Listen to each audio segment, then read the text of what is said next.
Alors,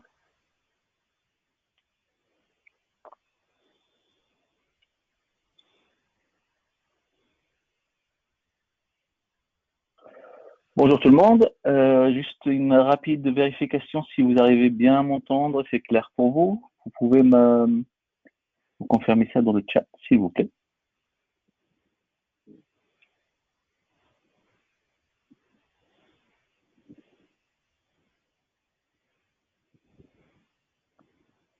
Alors, ça marche pas du coup. Ah, ok, ça marche. Tout fonctionne très bien. Comme ça, au moins, on pourra démarrer. Je vais vérifier l'enregistrement du coup.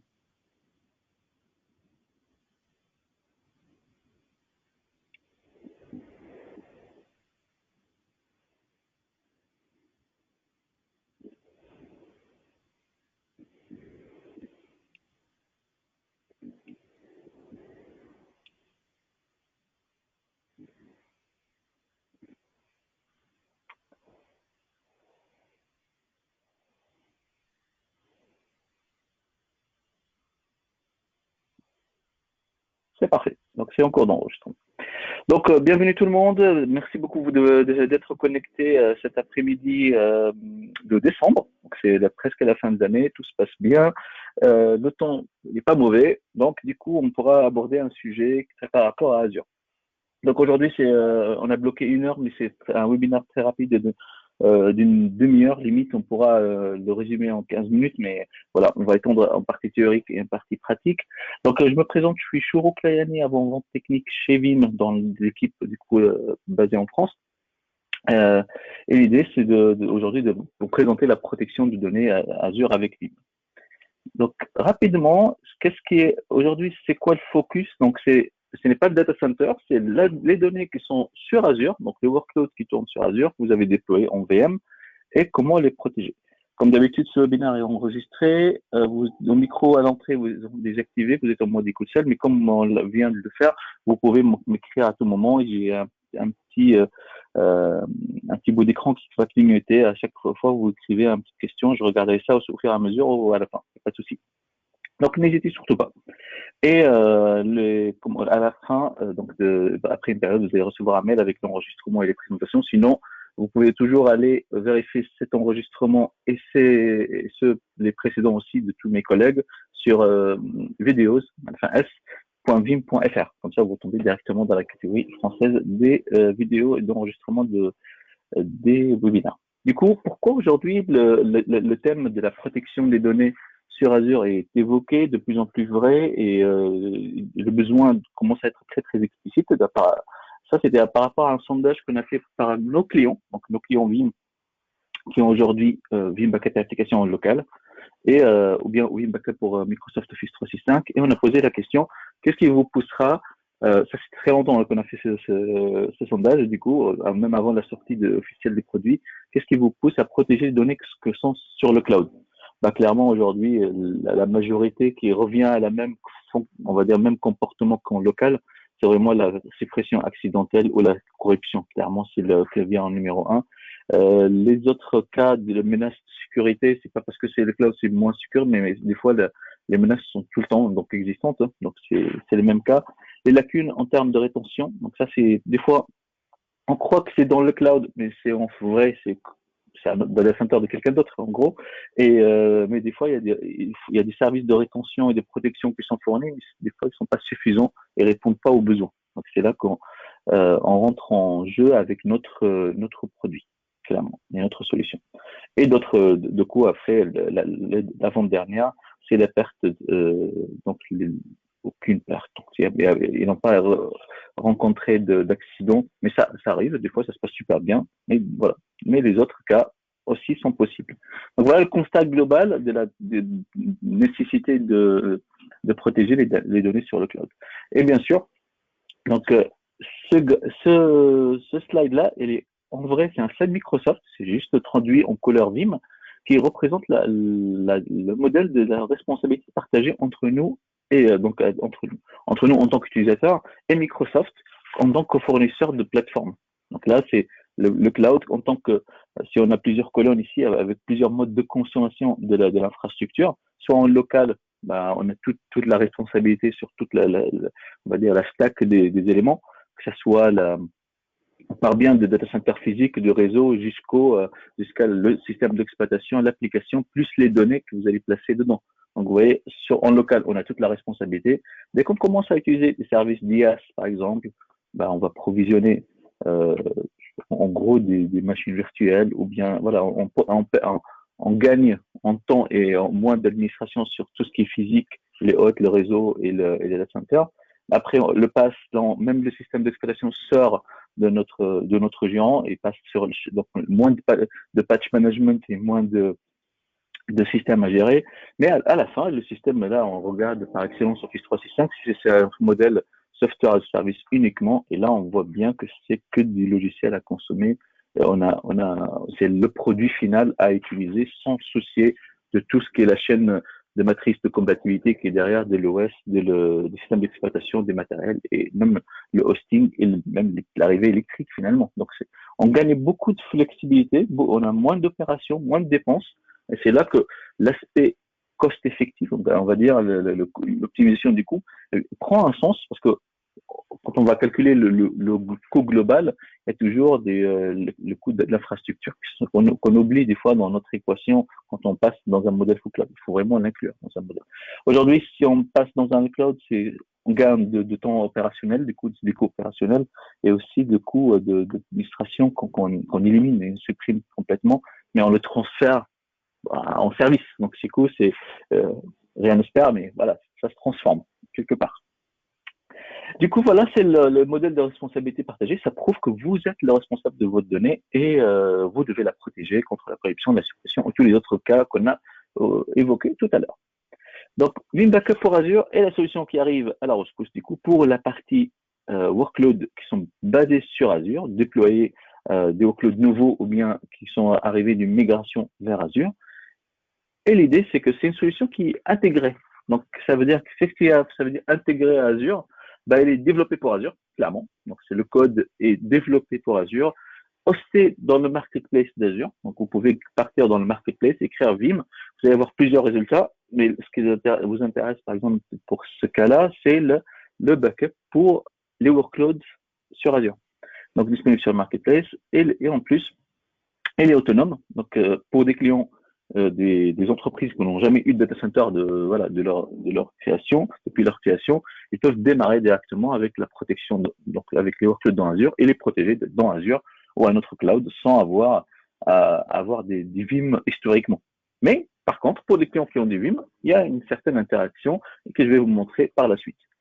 Donc voilà, c'est un produit autonome qui peut répondre à un besoin des entreprises qui n'ont que de l'Azure aujourd'hui ou ils ont d'autres solutions de backup en local, mais pour Azure, ils ont besoin d'autres solutions. Dans la même démarche de l'architecture et le déploiement, c'est intégré dans le marketplace. Les outils, tout ce qui est des outils complémentaires de collecte, de transformation de la donnée, plus les cibles de sauvegarde, etc., peuvent être tous dans Azure et ça se déploie automatiquement aussi. Le redondance des comptes, ça c'est quelque chose qu'on va voir, donc plusieurs comptes pour l'accès à la console, pour le paramétrage. Et vous avez aussi la maîtrise. Ça c'est aussi un point c'est un produit conçu pour la protection des données sur Azure. Donc, et là, l'idée, c'est d'avoir la maîtrise, de choisir quel RPO on veut atteindre avec cette démarche. Ce sera dans la démarche de la démo que je vous montrerai ça. Et en plus, toujours, pour l'automatisation, on a des commandes que vous pouvez utiliser et des API PowerShell, des API que vous pouvez utiliser pour l'aspect automatisation. Voilà, donc on a des guides sachant que ce slide va être partagé, donc vous avez ce lien cliquable ici pour vraiment l'architecture ultime pour Microsoft Azure et comment s'implémenter et l'interfacer avec du Veeam. L'aspect sécurité n'est pas du tout été négligé, parce que le titre d'ailleurs de notre webinaire c'est 5 points, 5 piliers, et les piliers numéro 3 je pense, c'est la sécurité. Du coup on a choisi d'avoir des abonnements multiples pour se connecter sur la console avec une gestion de rôle. Donc, voilà, plusieurs administrateurs peuvent se connecter.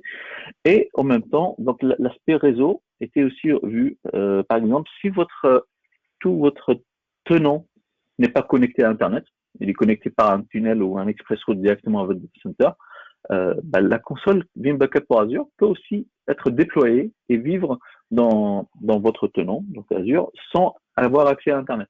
Voilà. Donc vous pouvez la déployer des marketplaces et après vraiment la rajouter. Juste le réseau va être rattaché à votre VNet privé et c'est tout, ou bien à votre VPN gateway, c'est tout. Et ça peut être comme ça. Le multifactor authentication aussi. Donc, vous pouvez rajouter les comptes qui sont créés. Vous pouvez par la suite activer le multifactor et vous allez avoir la possibilité de rajouter une authentification forte avec un code généré par un smartphone, par exemple, pendant la phase d'authentification. Et bien sûr, le chiffrement des données. Donc, pour placer les données sur le résultant de ce backup-là, ils vont être sur un stockage blob, par exemple. C'est bien de sécuriser. Par exemple, s'il y a un vol d'identifiant, au moins, il n'y aura pas vol des données qui sont en clair. Donc, au moins, ils sont chiffrés avec une clé de chiffrement que vous avez saisie vous-même et qu'il n'y a que vous qui vous connaissez. Donc, comme ça, au moins, c'est sécurisé. Par la suite, donc reprise après incident, donc c'est un produit qui fait la sauvegarde, bien sûr, et la restauration. Donc il faut connaître son environnement. C'est quoi les workloads, c'est quoi les différentes segmentations que vous avez choisies, les réseaux, établir un plan. Donc ça, vous pouvez le établir juste manuellement ou l'automatiser. Donc on a tout pour le faire. Tester la restauration entière. C'est quelque chose que ça se fait très rapidement. Et vous pouvez restaurer même à la volée des VM sans être connecté au réseau comme toujours ou bien dans un autre réseau différent. Comme ça, vous pouvez tester la démarche. Maîtriser la restauration au niveau fichier. Donc, vous pouvez restaurer un fichier, explorer. Et bon, il y a plusieurs aussi, interrompre des opérations et voir qu'est-ce qui se passe donc dans la partie log et aussi historique. Donc, ça, c'est aussi clairement disponible dans l'interface. Aussi que ce produit-là, vu qu'il sauvegarde au niveau Veeam, il peut interagir avec une console en local, en data center. Ça ouvre une porte à la portabilité de données. La portabilité de données, du coup, on peut afficher ce repository blob à une console Veeam Backup et application en local. Et voilà. Et à partir de ce moment-là, on peut établir une copie de données de ces objets-là vers le stockage local, ou bien envoyer les copies vers AWS ou un autre cloud ou un autre stockage objet, etc., etc. Vous voyez ici sur l'écran, vous avez donc les deux donc c'est le même produit disponible pour Azure, c'est des VM qui sont en provenance d'Azure, et aussi on voit bien que c'est aussi des snapshots ou des backups en provenance d'AWS. On le voit ici. Et ça ouvre des portes, du coup, quand on veut restaurer. Vous voyez là au centre, vous avez la possibilité, on sélectionne n'importe quel objet, faire restaurer to Amazon EC2 ou bien pour Azure. Et ça ouvre une porte vraiment de la portabilité de les données et la migration entre tous les clouds. C'est complètement possible aujourd'hui. Et donc les options de restauration sont multiples, soit fichier, soit restauration complète à partir de la console Veeam Backup pour Azure, ou bien du local, clairement, à partir de Veeam Backup et réplication pour les clients qui sont hybrides. Et voilà, donc ça peut aussi être utilisé comme outil de migration, clairement. Donc, oui, c'est tout à fait possible. Après, un des piliers, donc j'ai démarré avec ça d'ailleurs, tout est histoire de coûts sur le cloud. Donc on cherche à aller dans un cloud pour optimiser les coûts. Du coup, on doit toujours penser à quelle est la meilleure manière de opérer ce workload sur le cloud. C'est quoi la meilleure stratégie pour optimiser son coût? Il faut quel RPO et quel RTO, donc les CLA qu'on veut atteindre. Du coup, on a une calculatrice qui est disponible, du coup, une estimation de coût. Selon le paramétrage de la stratégie de sauvegarde que vous allez mettre en place, vous allez avoir un coût associé, selon aussi votre paramétrage à vous des zones, est-ce que vous êtes en géoréplication, etc. Selon l'emplacement de la cible de données que vous allez utiliser, vous allez avoir un coût différent et ça vous aide à voir est-ce que par rapport au gain fonctionnel, est-ce que le coût est justifié ou pas, et ça vous donne une meilleure visibilité. N'hésitez pas, je vois des questions arriver, donc je prendrai 6 ou 7 d'affilée juste avant la démo. Donc n'hésitez pas à poser des questions. Alors, du coup, Vous voyez, donc les stratégies, vous pouvez en avoir plusieurs et en fonction du coût qui va être montré sur l'outil d'estimation de coût, vous pouvez, comme je dis, modifier peut-être le nombre de snapshots, la fréquence ou la rétention carrément, que ce soit pour les snapshots ou que ce soit pour la partie sauvegarde. Donc, oui, on fait les deux. C'est une question qui a été posée. Donc, je répondrai dans la démo, il n'y a pas de souci. Planifier l'archivage, donc est-ce qu'on archive tout en même temps ou quelle stratégie attribuer à ça? Donc pour la partie automatisation, comme j'ai dit tout à l'heure, peut-être on peut faire des plans pour restaurer très rapidement à plusieurs VM en même temps, mais si vous voulez faire quelque chose de plus complet avec des stratégies avec une automatisation de plusieurs pas que pour la partie restauration, mais avec une interaction réseau complète, vous pouvez rajouter la suite des événements avec soit un script complet ou avec une automatisation dans un outil qui interagira avec l'API de Vim. Donc, tout est disponible pour bien vraiment mener à une action de disaster recovery automatisée. Donc, je prends les questions. Du coup, alors, le compte de stockage utilisé pour un backup Vim, est-ce qu'un compte de stockage blob Azure, file, chaud, froid, optimisé pour un... Oui. Alors, c'est possible d'utiliser un compte de stockage. Du coup, quand on va le définir, je vais vous montrer des coups en démonstration aussi. Hop. Je pars sur ma console Azure. Donc ici, je vais cacher cette petite fenêtre. Hop. Par exemple, là, je suis parti sur mon storage account. J'ai paramétré manuellement donc le stockage qui va être utilisé pour la partie Vim Backup pour Azure. Et j'ai choisi clairement du stockage blob. Et je l'ai pris en froid. Donc je l'ai pris en froid, sachant que le hot aussi est supporté. Le blob est supporté, comme je dis, pas l'archive encore. Donc ça va venir dans la version suivante. Et en même temps, vous pouvez utiliser tout mode de réplication. Vous pouvez utiliser la réplication locale, LRS, GRS ou tous les autres modes que vous utilisez. Moi, je suis resté en LRS uniquement, donc local. Mais sinon, vous pouvez utiliser du stockage répliqué sur plusieurs zones. Moi, je n'utilise pas la réplication vu que je réplique via Vim dans mon data center les données, clairement. C'est ce que je vais montrer en copie. Mais si vous n'avez pas d'autres data center local, voilà, pour vous, vous pouvez utiliser la géoréplication ou bien effectuer vous-même la copie à travers du Vim. Ça sera contrôlé par du Vim. Donc, tous les modes sont possibles avec ce stockage-là. Alors, pour la partie sécurité, c'est vrai que Microsoft aujourd'hui n'a pas d'immutabilité. Donc oui, si quelqu'un se connecte, peut supprimer les données du blob, oui. Du coup, qu'est-ce qu'on fait globalement, on part sur la configuration. C'est quelque chose aussi qu'il faut savoir, que c'est possible d'utiliser les soft delete. Alors, est-ce que ça a changé un petit peu, du coup, c'est sur la sécurité. Je ne sais pas exactement où est le bouton, mais en tout cas, vous avez les soft delete comme option sur la partie configuration au moment de la création du blob. Et cette partie soft delete, en gros, vous allez définir combien de jours il y aura une corbeille pour garder les données. Donc, par exemple, si vous définissez 15 jours, si quelqu'un se connecte sur votre console en mode pirate, il supprime tout, tous les données basculent tout de suite dans la corbeille pendant 15 jours. Donc, au bout voilà, vous avez 15 jours pour vraiment vérifier. Sachant que cette fonctionnalité-là, si le pirate se connecte sur l'environnement, il a la main pour la désactiver. Mais quand même, il ne peut pas agir avant les 15 jours. C'est pour cela. Et en plus, il faut jamais désactiver une notification d'Azure. Comme ça, au moment où quelqu'un désactive cette fonctionnalité-là, vous avez la notification, quelqu'un a désactivé la notification et vous pouvez aller vérifier tout en étant faire attention en gros. Voilà. C'est très bien, donc parfait le soft delete. Le LRS, oui, c'est possible, clairement. Est-ce qu'on peut utiliser plusieurs comptes? Oui, donc comme j'ai dit, on peut avoir plusieurs comptes et c'est quelque chose qu'on va voir tout de suite dans la démo. Du coup, je vais voir si quelque chose par rapport à Azure. Oui, il faut activer. Donc, oui, ça c'est quelque chose aussi que je vais montrer tout de suite du coup. Donc, je bascule sur la console du coup. Donc, si la console est disponible, excusez-moi, je bascule très vite. Donc, il faut rechercher Vim sur le marketplace. On le voit ici.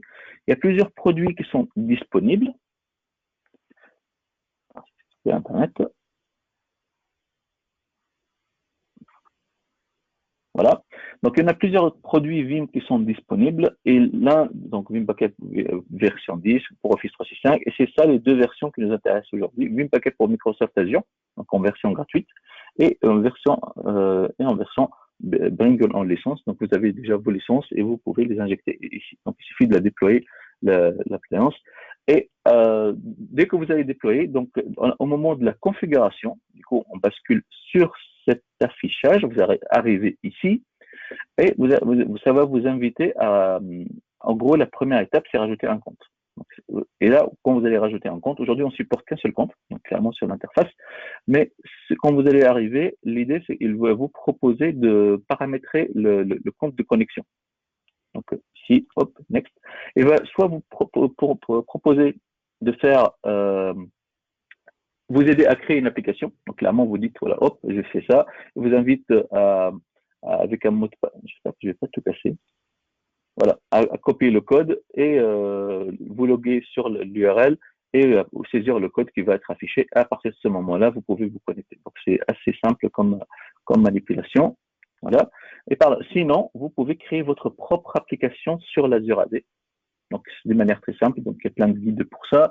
Vous allez à Azure Active Directory et vous créez une application, donc App Registration. Et donc, App Registration, vous créez une nouvelle application. Et par la suite, comme toujours, partir sur votre souscription et rajouter un compte IAM pour la partie délégation de rôle. Voilà. Et là, il faut quand même le droit de lecture et d'écriture sur le tenant pour cette application, parce qu'elle va être capable de lire et de sauvegarder et aussi de restaurer dans les VM et dans le tenant lui-même. Donc voilà, vous allez avoir cette application. À partir de ce moment-là, je suis authentifié. Et j'ai la deuxième étape, c'était de créer des workers. Donc les workers, moi j'ai pas créé explicitement ici, j'ai laissé qu'un seul qui par défaut déployé, mais après j'ai mis un max qui peut déployer jusqu'à 5. Donc ça c'est aussi quelque chose que avant en infrastructure en local on calculait, on sizait, maintenant c'est automatique. Vous juste vous dites je mets un mini un max et selon la scalabilité, le nombre de VM qui va être déployé, ça va voilà, faire tourner au fur et à mesure des nouveaux workers selon la charge disponible. Clairement, la taille, on peut la gérer. En plus, on a une estimation de coût direct ici horaire, donc on sait combien ça coûte. Et en plus, si on met à 2, toujours 2, le coût va être constant et prédictible. Donc c'est ce qu'on cherche à avoir dans ce scénario-là, c'est vraiment être prédictible sur cet aspect-là. Pareil pour le réseau, on peut transiter par un réseau dédié et privé pour ça. Donc, vous avez là plusieurs choix de sécurité sur cet aspect. Bien sûr, du coup, je reviens et rajouter un repository. Et là, ce qu'on a configuré tout à l'heure, du coup, en repository, moi, j'ai choisi la région France. Donc, côté sécurité et régulation, on est compliant, selon la donnée que vous êtes en train de manipuler. Le container qu'on a choisi, donc c'était du blob et d'habitude j'ai encore plus d'informations. Si vous paramétrez les champs, vous pouvez avoir même le type de stockage du LRS, ce GRS, etc. On va le voir d'ailleurs dans l'estimation de coût. Après, l'étape juste après, donc dès que vous avez configuré l'infrastructure de base, vous pouvez partir dans la partie settings, par exemple, pour voir c'est quoi les paramètres d'email que vous avez utilisés, les snapshots orphelins que vous allez, comment les gérer. À la première connexion, le certificat HTTPS n'est pas sécurisé, hein, clairement. Donc, vous pouvez importer votre propre certificat ici. Ça, c'est une étape que vous pouvez utiliser. Et l'email settings, comme j'ai dit. Et c'est après l'aspect licensing, je suis en mode gratuit jusqu'à 10 instances. Vous pouvez injecter par la suite votre propre licence et vous voyez la consommation de ces licences. La partie mise à jour, c'est vraiment dommage, mais j'ai mis à jour il y a pas très longtemps, plutôt que ce matin. Hein. Donc j'ai fait une check, j'ai trouvé une nouvelle mise à jour, j'ai mis à jour et c'est reparti. D'ailleurs, avant toute manipulation sur la console, je vous invite toujours, dès que vous le déployez, d'aller toujours tout de suite dans la partie du coup dans cette partie update et mettez à jour la console avant toute manipulation. Clairement, vous avez de cette manière-là, vous êtes sûr que vous allez partir sur une infrastructure qui est à jour dès le départ. Voilà. Et ça résout pas mal de bugs parce qu'il y a toujours des releases qui vont se faire en continu pour corriger peut-être des bugs mineurs, des changements d'API côté Microsoft, qui peut arriver tout le temps. Il n'y a pas de, il n'y a pas de souci et on s'adapte, nous, de notre côté en Vim à ces modifications-là. Voilà, ça c'est la partie qui est déjà faite. Du coup, quand on repart du coup sur la configuration maintenant, on va retrouver sur notre dashboard qu'est-ce qui est en train de se passer. Clairement, la première étape, c'est de configurer des policies. Donc là, j'ai paramétré une policy pour protéger les VM. Donc, je vais faire Edit pour montrer le contenu. Donc, c'est un nom, la souscription que je présente, la région sur laquelle je veux faire un focus. Je peux avoir une ou plusieurs régions. Et le contenu que je veux tester. D'ailleurs, je ne vous ai pas montré ça, mais quand j'ai créé mes VM tout à l'heure, j'ai fait, à chaque fois, j'ai créé un petit tag ici, et j'ai mis le backup égale true. Et ça, c'est pour les VM que je veux sauvegarder. Donc, il y aura une Linux, une Windows. Et quand je pars dans ma politique, j'ai dit, au lieu de faire toutes les ressources, parce que j'ai d'autres ressources que je ne veux pas sauvegarder, j'ai dit seulement ces éléments-là, et j'ai mis le backup, donc avec voilà, soit la souscription, soit le ressource groupe, soit le tag, soit explicitement quelques virtual machines. Et là, j'ai mis le tag parce que vraiment, dans mon environnement, c'est assez dynamique. Je détruis souvent et je crée souvent les VM. Du coup, voilà, automatiquement, le tag, ça rend l'environnement assez dynamique pour l'alimentation de ce job-là. Et là, vous avez la partie tag qui est mise en place. Et à partir de ce moment-là, est-ce que j'ai des exclusions à faire? Non. Maintenant, la première partie de protection, c'est la partie snapshot. Donc, je choisis combien de snapshots je veux avoir, la périodicité, une fois par jour, ou bien plusieurs, comme ça, je vais avoir plusieurs points. Je peux atteindre, du coup, c'est à la minute près. Hein. Je peux même faire des continuous. Par exemple, si vous avez une application vraiment très critique, vous pouvez faire des snapshots en continu. Comme ça, vous pouvez revenir à la seconde près.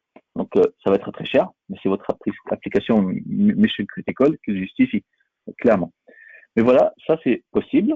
Ensuite, j'active la sauvegarde. Ça, c'est une sauvegarde au format Vim qui peut être adressée au data center pour l'aspect mobilité qu'on a attribué. Donc, ça peut être, je garde combien de jours, et je le fais dans quelle périodicité.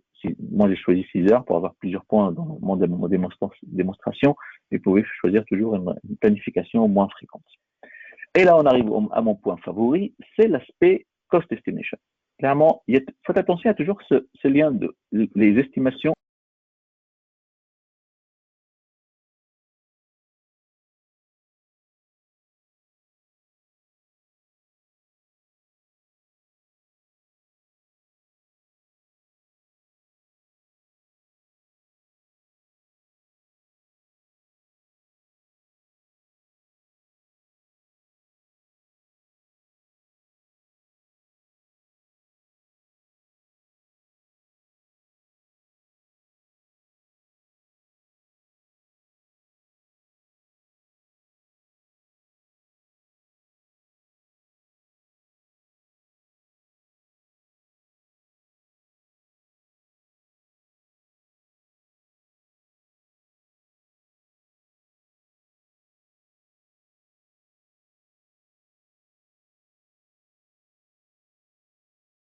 Alors, vous pouvez confirmer que vous m'entendez encore maintenant?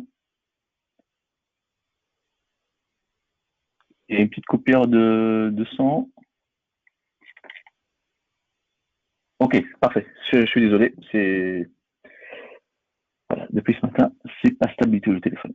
Du coup, j'étais sur le point suivant. Donc voilà, j'étais sur l'aspect. Donc je me suis arrêté dans la estimation du coût, du coup. Et là, à ce moment, donc j'ai dit que voilà, on a un daily checksum qui est estimé à 3%, on a une compression de 2 pour 1 et un taux de remplissage jusqu'à 70%. Ça, c'est pour vous donner une idée sur l'aspect clairement calcul, mais voilà, c'est qu'une estimation. Mais en tout cas, ça vous donne l'idée, qu'est-ce que fait le produit. Donc, il réalise des snapshots, des backups, et aussi, il y a toujours des trafics si vous utilisez de la géoréplication ou bien vous sauvegardez d'un environnement et l'envoyez à notre, donc à notre région et notre data center.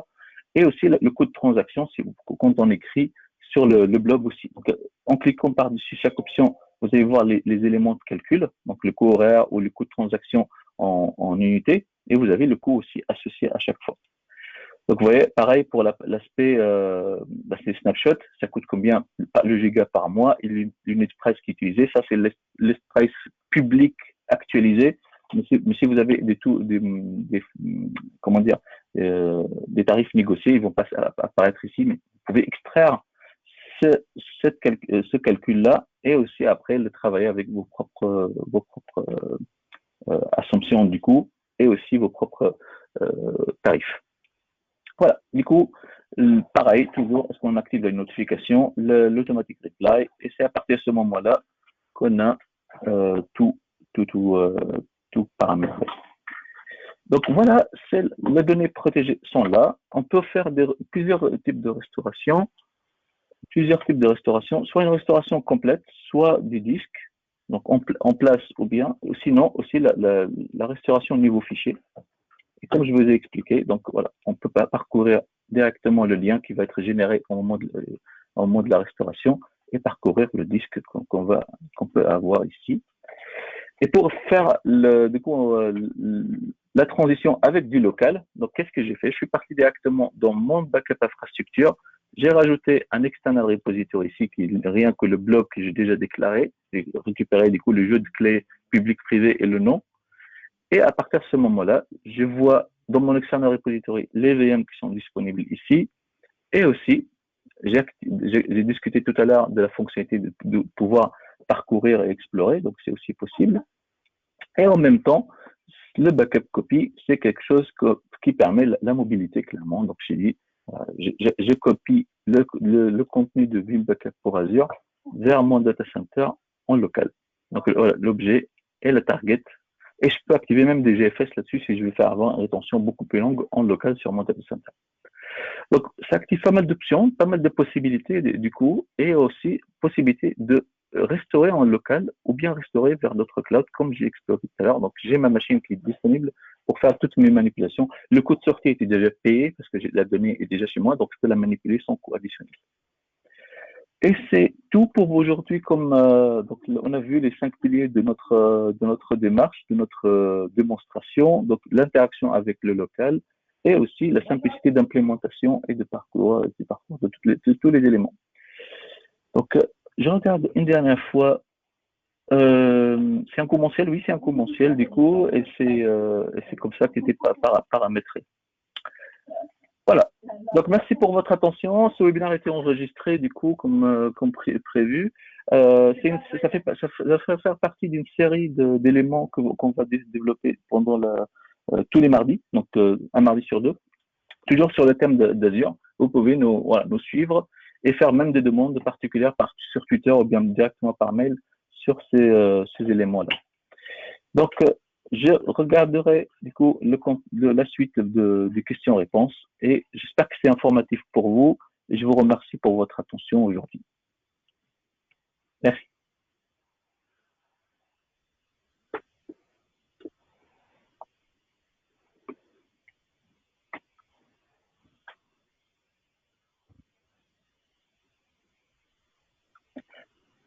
Alors, je suis toujours là, du coup, sur l'aspect estimation du stockage. Donc, c'est possible d'estimer directement, c'est visible dans la console.